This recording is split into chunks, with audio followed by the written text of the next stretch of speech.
Welcome, ladies and gentlemen, to Sports Talk in the Burgh. I'm Sam Anthony, and alongside me is Ian Kist and Logan Carney. And guys, we got a fresh new intro with this show. We're moving up in the world. And in case you were wondering, we're actually always dressed like this. We never change. I sleep in this. Yeah. I sleep in a sweater vest. I shower in this. Well, guys, you look good, you feel good, right? All right, so we got a great show for you guys today, and we're going to start with the women's volleyball team, who enters the all-important conference season at a record of 6-9, with an unexpected upset win against the Rutgers Scarlet Knights, and high expectations for rookie sensation Emma Granger and Allison Londa, and many more of those freshmen here, guys. So what should our expectations be for this young team this year? Any big NCAA tournament bursts, or just keep it low? Well, I'm going to talk about what they should be and as opposed to what they are now. They're eight freshmen, 15 players. That's more than half. All right, more than half of their players are freshmen. No sophomores, just 5 juniors and only 2 seniors on their team. So there's more freshmen, not as much leadership. Their expectations I would should be argue a there wasn't year. leadership on that team last year either, but I digress. But the point is, they're a young team. We should expect a rebuilding year. We shouldn't expect them to come out and dominate every single game. And you're right. And you're right. But in the same sense, nobody had the expectations of the team 2 years ago that had 6 freshmen that made it all the way to the NCAA tournament. Now that's 5 juniors, because one player left. I'm trying to remember who. But now that it's 5 juniors, Jessie Kazmarek, she's the one who left. I feel like they could still do that this year. I know it's 2 more freshmen. I know that's a lot to ask, but you have players like Emma Granger, who was a West Virginia recruit. Yeah. The expectations for her have to be high. She's phenomenal. She's on the way to NEC Rookie of the Year right now. Now, I mean, the 2 is a big difference. 2 players makes a big difference because that gives them the majority. Majority being young players is a huge, huge difference as opposed to majority were juniors and seniors. But if you watch this team and you see how Dale Starr spreads out his team, you're not seeing just 8 players on the court at the same time. You're going to see all 15 of these players playing at the same time. So despite the fact that there's so much youth, you're getting a lot of players in and out because a lot of those younger players can still contribute in some form. They're just not putting a lot of pressure on, which I think is fantastic if you're Dale Starr. But the one thing I see about this team is the height amongst the freshmen. Granger is 6'4", Skylar Clemens is 6'3". They're the tallest 2 players on the team. Maria Fano is 6'2", Caroline Bain 6 foot, and those guys in the front line, especially Granger in the front line, already leads the team in 162 kills. Allison Wanda is behind her. So you have 2 freshmen already leading in kills in non-conference play. And then when you get in the conference play, you're not playing Rutgers, you're not playing Penn, you're playing Bryant, Fairleigh Dickinson. So you're playing those teams, and they're already dominating the non-conference. What makes you think that they're not going to dominate? I'm not saying they can't. I'm not saying they can't. I'm not saying we should expect them to. I'm not saying that they expect them to be horrible. I'm just saying we shouldn't put too much pressure on them. We should expect them to be a rebuilding team. But they do good. It's not that shocking because they've been playing really good. But these players come from. I don't think there's a true way to expect this team to go. These players come from winning programs in high school. They've won championships. They've won state championships. That's their mentality. They want to win the NEC championship. Ian's right, and they're very talented players. And if you can't go in, especially after this non-conference season, the way they swept Rutgers. Now, granted, the 2 games before that were a little bit rough, but they went in, they played a Big Ten team. In the Big Ten, there's 8 teams that are top 25. They beat a top-tier school in Rutgers, and they looked phenomenal doing it. And after that game, going into conference season, if you don't have expectations, something higher than what you had already, then I don't think you've been watching. And against the Middle Tennessee State, were down 2 sets, fought back, lost 3-2. And same with Penn. So then they come out in Rutgers, they put their frustrations behind them and came out and swept a big team. That I think is phenomenal to see. Well, we're going to move on to football here. Since our last episode, our Colonial football team has had 2 games. The first one being a 30-0 loss against Youngstown State. Guys, what do you guys take away from the loss of the 2 games? I take away nothing. Yeah, from the who cares? Loss. Youngstown State is the number 6 team in the nation. That is not. Here's the thing, and I know that we're in the same championship subdivision, but in terms of where Robert Morris is right now is like here. Which, granted, like last year, I would say they were there, but Youngstown State, they're up here. They're on just another level. They were the national runners-up last year. To go in and think, I know it was a big win against Dayton, and Dayton's a great team. That was a great football win for Robert Morris. But to go in and think that they were going to upset this team, and I think the score makes it seem worse than it was. Yeah. Because honestly, it was just the offense. Halftime, 13-0. Yeah. They, nothing. I don't think Youngstown State did anything incredible. The Colonials, the defense Adam Wallet had a great game. I think the defense, phenomenal defense, was still there. Just the offense wasn't there. And honestly, I didn't expect them to come out that victorious. And 33-0 doesn't surprise me. Yeah, I think it means very little for the offense, but I think it does mean something for the defense. In terms of what? The defense had 13 points at half against Youngstown State. This is a team that Pitt gave up 28 points to. They only gave up 32. That's a Power 5 school. And yes, Pitt is not having nearly as good as a year as they had what last was that year. school record they let up to? Not nearly as good. 29, But keep in mind, 21, Pitt only let up, I believe, was 33 against Penn State. It was the number 4 team in the country, and they let up 28 against Youngstown State. Robert Morris let up 30 against Youngstown State. They have a great defense, and that's where I'm taking away from the game. All right, well, we're going to move on, and we're actually talking about the second game. Now, Robert Morris displayed probably its most impressive game in recent memory, pitching the first shutout in the John Banaszak era, dominating VMI 23-0. Guys, what were your thoughts on the game, and can Robert Morris repeat this performance? Oh, of course they can. That was a great overall game. The offense clicked. Jimmy Walker, quarterback, 209 yards passing, 18 of 33, 3 touchdowns, no interceptions. 46-yard was his longest. Coming off a game where they didn't do any, when he was limited to 83 yards. They brought his long pass. They handed it off. They did pitches. They threw it short. They used Warren Robinson, I think, tremendously. And then defense, I think we'll get in that as a whole group later. But I really think this team really clicked, and they can come off of a big victory.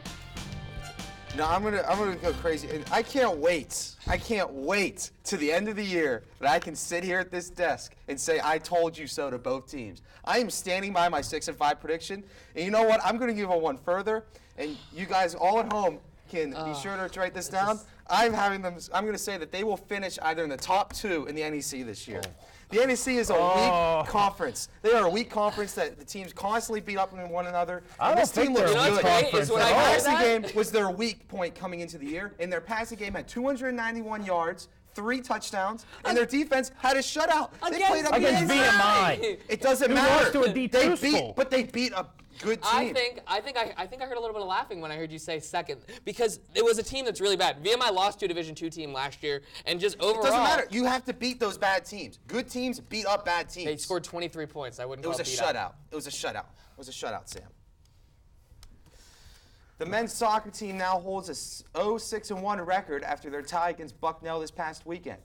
Guys, what has to change for this team heading into conference play, and is there anybody to blame? You know what? It's got to be somebody besides Bailey Winkle that has to score, because you know what? He has 6 goals, and there is nobody else on that team that has more than 1. And that's huge, because you know what? If you're a team scouting Robert Morris, you know what you do? You say, get the ball away from Bailey Winkle. And the fact that he has 14 shots, while Keen McIver has 23 shots but no goals, he needs to show up. He's a guy that needs to step up. Somebody who tried to step up last year didn't do that. They need some more scoring. You know, I agree with you in this sense. I think that's a good point. They need more scoring from certain people, but they've been scoring a lot more than last year. They had 7 goals at this point last year, and we have 10 now. They didn't get their 10th goal to their 10th game last year. So they already have a better place. I don't necessarily think that the scoring is the problem. Honestly, when I look at the scores of the games, and I have them written down right here, but most of them are 1-goal games. Most of them are 1-goal games, double overtime. They only had that they blew. Exactly. Too. But most of them are early games. 3-1 is the only score, which was a 2-goal game. They've been getting a lot of bad luck, and one can even say maybe they need to play better in clutch time and overtime and double overtime. But I don't necessarily think the team is as bad as the record. The second half. They're being outscored 12-3. They're blowing the 3 games in overtime. They lost 2. And there were only 2 multiple goal games. Those are 2 multiple goal games for this Columbus team. So when they get the goals, they're not finishing. He's right. They're getting That's smoked what in the the blame. second The half. whole team's to blame. It's a lot of blown leads. Simply that. Also off to a disappointing start this season is Robert Morris women's soccer team. They are currently 2-7 with their first conference games in 10 days. Guys, team has 10 days before NEC play. What do they have to do to figure things out? So they have to do a lot of things. And once again, a lot of it comes down to, I think, offensive opportunities. And you know what? Logan can say the same thing about the women's team as the men's, where they already scored more than they did last year, but it's still not on a consistent basis. You see, the first 3 games they didn't score, and then all of a sudden they score 2, 1, and 3, and then they go 0, 1, and 2 goals. It's not consistent scoring, and the problem comes with shots. They're getting outshot in their games by about 50 shots this season. They're letting their opponents get more opportunities. Yeah. They're not creating opportunities. I think their problems are a lot deeper and a lot worse than the men's team, even if they have 2 more wins. And I agree with that. And the men's team has been a lot more consistent in scoring. I mean, I don't think they haven't been shut out yet. The men's team has been a lot more consistent scoring. The women's team has been shut out 4 times. All right, they need to get more consistent scoring, and even most of their games, they only in one of their losses did they score at least 2 goals. The other opponent scored at least 2 goals. So, like, they've been getting blown out. It's not like they've been close games like the men's team. And there's just a lot more problems there on both sides of the ball, and they need to figure out if they're going to improve when conference play comes. I think they need to share the ball. You have Jane Sleicher with 5 goals, Christina Kelly with 3 goals, and Erin Richard with 1 goal. I mean, they can't, like we said with the men's team, Winkle, the Sleicher can't do it all. And it's you got to spread it out. But it's creating opportunities, and a lot of that comes down to the passing. The way that the women's soccer team moves the ball for Robert Morris isn't efficient, and the way that they score these goals is Christina Kelly on the long ball and Jane Schleicher making her own plays. They need to be able to pass better. We are going to take a quick break here on Sports Talk in the Burgh, but when we come back, we will get into the Steelers and their 2-0 start to the season. Stay tuned for more Sports Talk in the Burgh.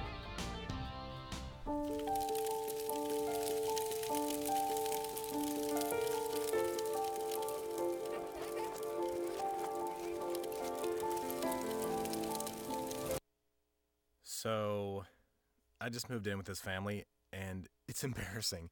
The little one, he likes to go outside and crawl around in the giant litter box. I don't know what he's doing. I mean, I was born and I knew how to use the litter box. Look at that. That's disgusting. Oh, poop already. You're making me nervous. Oh, okay, I can't look at this anymore. I really hope he grows out of this, for his sake. You know what, guys? There's a lot of tree branches and dry brush over here. We should probably move the bonfire over there.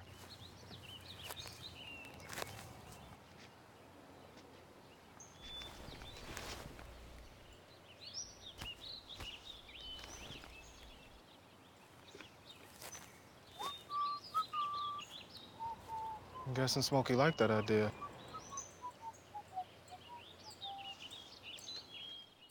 Well, Thomas, you've got pre-diabetes. But with more exercise and a change in diet, it can be reversed. I've tried exercising. It just makes me hungry for bacon. I love bacon, too. And who really likes to exercise? Not me. Me neither. Nobody. So we're good? What? Oh, you still have pre-diabetes. Big time. Look at you. You're at the top of your game.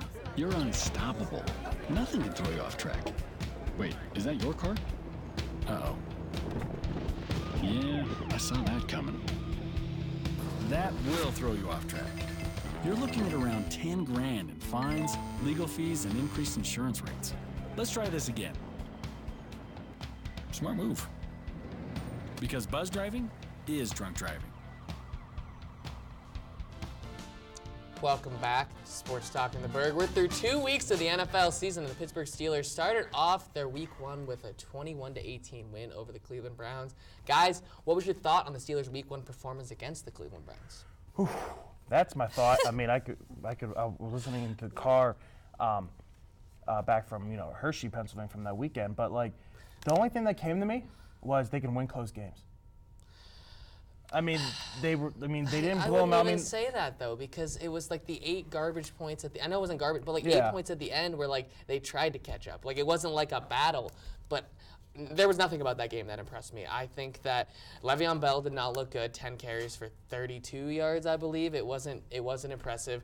The only thing impressive about that offense was Antonio Brown, which he proved he can be Antonio Brown. Yeah. So that's exciting. You can but triple like, team him and he'll still Martavis catch the Bryant did a football. good break. And you know what? I'll give T.J. Watt credit too. And I mean, there's something that really, really made me mad with the offense. And it's not the penalties. That was on both sides of the ball. And I think that problem will be fixed, and we'll get into more of that later. And we'll get more into this later. But they are third down conversion. You have the 3 of the best players in the league. You were playing the Browns.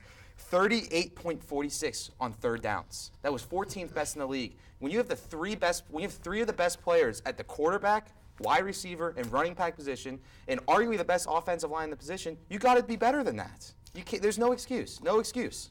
I mean, I agree with everything with the offensive line part. The offensive line's good, but I wouldn't call him arguably the best. That's just a side thing. But besides that, you're right. The expectations should be higher. I mean, what I liked was also Jesse James, 2 TDs. I mean, that I think was a big, That's good big because they're coming out for missing him that because production they from missed tight end. the tight end since Keith Miller. Yeah. So now we're 2 games into the season. It is apparent that the Steelers' first-round pick this year is making his name known among Pittsburgh. Is T.J. Watt the difference maker for the Steelers' defense, gentlemen? You know what? I'm going to let you go first here. I know you're very I passionate. think that he will be significant. I think he'll be a very great addition. But I think some of the people will bring up the term, do they need him? You know, is he necessary? Yes. I don't think he is. I don't. They got to the Elaborate AFC Championship for me game here. without him. They did better against the Vikings when he was off the field. So obviously he's a great addition. I'm not saying they're better without him. He's I'm a not. rookie. It's been I'm not. 2 weeks. I don't think that's But enough I think they time are. to make But it. to say that he's going to innovation. be the one, leading the defense, they say he's going to be the difference Yes. maker. I think he don't. could be, I but think I he think- could be. next but I don't one the think year he will. after. See, I think because you're writing him off right now is what you're doing. I think to write him off. No, after I'm not 2 writing weeks- him off. That's what you're saying. You're saying you don't think he will be. That is exactly what you're doing. Is writing No, him off. he had 2 sacks, interception, amazing performance. I mean, he's going to have a nobody's good done year. that in 3 Yeah, he may decades. he may be rookie of the year. He may be. But could they win the Super Bowl without him? No. I think they could. No. I definitely because, think they could. Because How are they going to beat the they're not Patriots? even playing James Harrison They right got now. to the AFC Championship game last That's year. great. Did they win the Super Bowl? That's my question. Well, did my they win thing the is Super that Bowl? when- No. Hold on. Did they win the Super Bowl? No, they did not. They did not win the Super Bowl, which means. J.J. Watt or T.J. Watt, T.J. Watt will get them. And they need to additions, the and he Super could Bowl. be one of those additions. And the I think he could expectation should be but high. I don't think they needed him. They really didn't. I They also disagree. played But the Patriots here's the other without thing, though, Bell. that I like about Also- T.J. Watt is that the other Shazier and Dupree, when they came to the Steelers their freshman year, or not freshman, their first year, they didn't do much. This guy's making his name known. He's making an impact. Staying on the Steelers defeated the Vikings to remain undefeated on the season. Guys, the team looks great, but still has some issues. What are your takes away from this past week's game, and where do you see the team going forward? So you know what? They're improving every week. I think that the offense looked better than the week before. I won't say it looked phenomenal. I think they started out really strong and kind of sputtered out. It was, scoring in the red zone, making sure you get those opportunities. But to me, the biggest problem is they haven't faced a real quarterback yet. So I have no interpretation of how I feel about, Joe Hayden's addition on the team because he didn't look great against the Browns. Can we agree on that? He didn't look phenomenal against the Browns for somebody they're paying 3 years, $27 million, a lot of money. And the one thing that was impressive was their run defense. They held Dalvin Cook to 64 yards, and one of those carries was a 25-yard rush. That was really the one blemish. And besides that, they shut him down all game. And I think that's very impressive by that Pittsburgh Steelers team. There's still 2 things that, and this goes back to a couple questions ago. Yeah. Their problems are still there. The Yeah. penalties problems are still there, and they were horrible on 3rd down in that game. They're now the 27th best team. Which is not a in Super third Bowl down. number. No, You that's can't- not at all. You cannot win a Super Bowl if you're going to be 27th and 3rd down, especially when you constantly brag about having, the best wide receiver, best running back, one of the best quarterbacks, and one And of you the know best what? offensive lines. I'm still not impressed by Le'Veon Bell. I know he had 84 27 carries, rushing yards 87 this yards, time, yeah. but there was no explosive plays, the plays that you expect to see, the ones that make it so you have a 2nd and 1 right off the bat, so you can get those easy 3rd down The one conversions. thing, you can say Ben had 3 TDs, or 2 TDs. They struggled because Boswell kicked, 4 through the goalpost. So Yeah. still struggling to get the ball in the end zone. They're getting the chances, just not getting in the end zone. Yeah. And we're going to keep the topic going with Le'Veon Bell, who was the last Pittsburgh Steeler to make it to training camp before the season started. His absence was one that many in Pittsburgh were not happy about after week 1. Bell recorded only 10 carries for 32 yards, and many believe it was the Steelers punishing Bell for not showing up to camp on time. Do you guys believe this rumor, or do you think it's just a rumor? It's just a rumor. I don't think they're punishing him. I think he struggled. I think there's a reason why they're not punishing him. I just think they just thought he wasn't ready. That's why they only gave him 10 carries. I think they didn't think he was giving him the ball was what they needed to beat the Browns. They put the ball through the air with the Jesse James twice in the end zone. They didn't think he was the guy to punch in. Yeah, they gave him more carries. Again, 27 carries. That's a lot of carries. Yeah. So again, clearly not punishing him when they wanted him to go on the ball 27 times this past Sunday. Exactly. I completely agree with you on that one. We don't need to buy into conspiracy theories here. They're not punishing him. He got That's not what we do on 27 this show. carries. Of course, something everybody does all the time. But 3.2 yards per carry. You're not going to get the ball consistently if you get 3.2 yards per carry. You don't deserve the ball if you average 3.2 yards. I don't care what your name is. I don't care if you believe that you're worth $17 million. If you average 3.2 yards, you don't deserve to get the ball. Yeah, and you know what? If the Steelers were going to punish him, wouldn't they just not play him? Yeah. Wouldn't they suspend make him the for week statement? 1? I think what they would have done was they would have suspended him for week 1 or They not have played him and faith say in he's James- not ready to yeah, play. They have faith in James Conner. James Conner could have contributed 10 carries for 32 yards if they needed that, really, especially against the Cleveland Browns. There was no thought of a punishment here. I think that's insane. And one thing that we haven't talked about is great pass catching ability. 4 catches, 4 yards. That's a 1 yard. That's a 1 yard average. And he wants more money for him being a receiver, which is a joke. But don't go anywhere, because after the break, we will discuss our surprise teams in the NFL. We will field 22 as we talk the Cleveland Indians winning streak, and then give our final thoughts. We'll be right back. I like that. That was clever. Give me points. We're That was feeling clever. 22. That was clever, Ian. I'll give you props for that.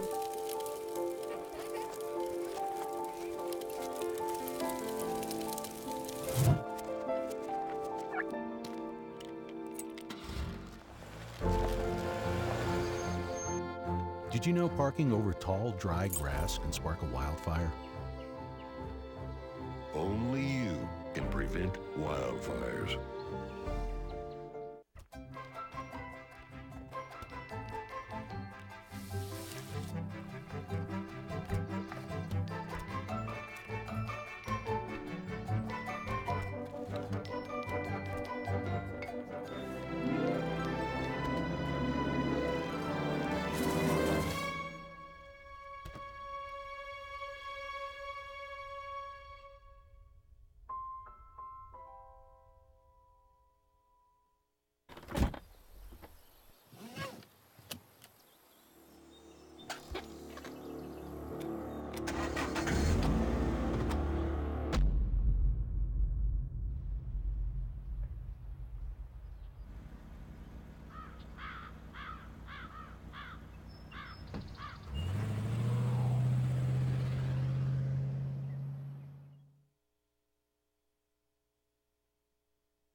Adventure can be found anywhere, but the best place to start is in the forest. I spy something beginning with S. Snow. No. Snow-covered trees. Nothing to do with snow. Head outside to discover incredible animals and beautiful plants that come together to create an unforgettable adventure. Wow. So grab your loved ones. Don't even. And explore a world of possibilities. Come on, this way. Visit discovertheforest.org to find the closest forest or park to you.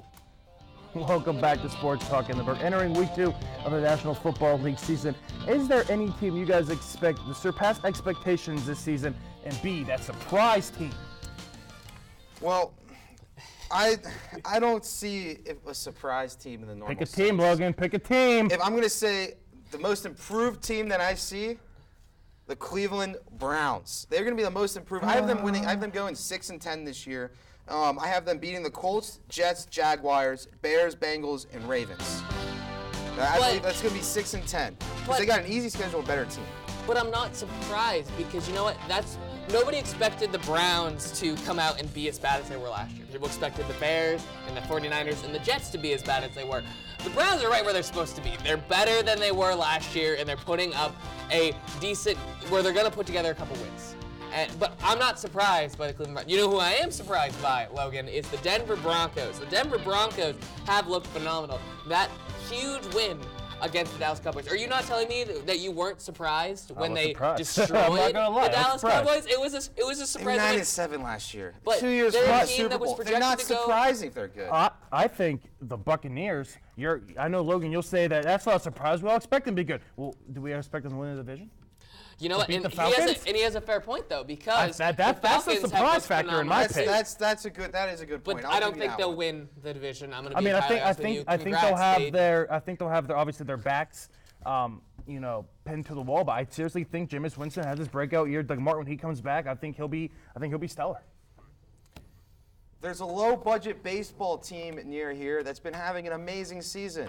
I'm, of course, talking about the Cleveland Indians. Recently, they had a winning streak of 22 consecutive games, which is the longest in MLB history without a tie. So, guys, What does this streak mean, and is it World Series or bust for the Cleveland Indians? So I want to have a question about low budget because I saw how much they're paying Edwin Encarnacion, but I think that it has to be World Series or bust for the Cleveland Indians. This is arguably, I mean, this is probably the best team they've had since last season, but even last season, they were a team that, they had that winning streak last year, but they were a team that crawled into the playoffs, and a team that they expected to go lose to the Red Sox in the first round, and they came out and they dominated the Boston Red Sox, and they ended up making that run to the World Series. Well, who'd they dominate, Sam? You know, we're not going to talk about my Red Sox fandom here. I was there, and I'm still hurt about it. But what I'm saying is that the Cleveland Indians, it has to be World Series or bust. I mean, they have the management, they have the players, they have everything. I think that if they don't make the World Series, it is a bust. If they lose in the World Series like the way they did last year, I mean, that would definitely be, I mean, they lost in 7 games, you know, 2 heavyweights going at it. But seriously, if they get blown out, I think it's a bust. Well, But if they put up a fight, I don't think it's that big of a bust. How many times, let's be honest here, how many times, besides last year with the Cubs, how many times do you actually see the best team in baseball in the regular season end up winning the World Series? Because when I recall, when the Royals won it, they weren't the best team in baseball. They were the Giants that year in the regular season were not the best team in baseball when they won it. The Cardinals, when they win it, are not the best team in baseball. And you're right, and you can pull out those winning streaks, but I mean, they're so hot into September, and I know it's, you know, October baseball, anything can happen. But right now, the team that everyone expected to go all the way and really surprise everyone was the Dodgers, and right now, I don't have a lot of faith in the Dodgers. The Boston Red Sox don't have a lot of faith in the Boston Red Sox. I really just don't think, and then the AL wildcard's such a mess that I really don't think any team's going to come out of there and be very good. They were in the playoffs regardless of this winning streak.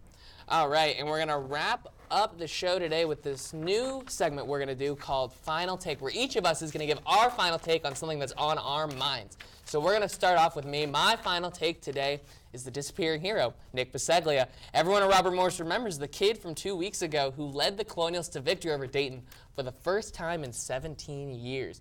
The game-winning field goal was a spectacular sight, but since then, Bisceglia has been 1 for 6, including kicks, astonishingly, 3 that went right off the goalpost against VMI Saturday. Nick, you're an incredible kicker. I've seen you hit kicks over 50 yards in practice, and you clearly have what it takes to be a great kicker here at RMU, but in the words of Aaron Rodgers, just relax. Get your mind right, and it's only your 3rd career game and only your 3rd year of being a football kicker. Do the fundamental things and come back next week. It's 1 kick at a time, and you need to figure it out soon because Robert Morris is going to be in a lot of close games come conference season, and it's going to come down to your foot here. And be the hero, please, that Moon Township deserves. The Indians just recently ended a streak that included 22 consecutive victories. That's great for the Indians. It's amazing. But it makes you wonder about another team here. You see, the Indians added on to a World Series team. The Pirates failed to add on to a 98-win team. I don't fully blame the front office. Mr. Nunning, I'm now speaking directly to you. You have a good front office. You see, us fans will no longer allow you to make things more difficult for them, while smart market teams like the Indians prove that upgrades are possible. We're not asking that you go out and spend $20 million a year on one player, but $10 million more. Or about the money that you bragged about saving from losing Jung-Ho Gong and Starling Marte can get us a winner. You're the 10th richest owner in baseball. Just empty your wallet just a little more and show us you care. That's all we ask. Racism as American as baseball. Is it really? The 4 fans that hung that banner over the Green Monster of Fenway Park last week during a game said it was an anti-racism banner. I'm sure there are people who took it as anti-racism, but then there's everyone else who took it as pro-racist. Clearly, the rest of Fenway Park did, as they booed when the fans were escorted out of the stadium by security. Earlier this season, Adam Jones of the Orioles said fans at Fenway called him derogatory names and threw a bag of peanuts at him while he was in the outfield during a game. Back in May, then the fan was banned from Fenway for saying racist slurs shortly after that. And that is my point right there. He should be banned from the stadium. Baseball is a family sport. There is no need for this kind of behavior at this type of environment. Risk being banned from professional stadiums if you continue it. All right.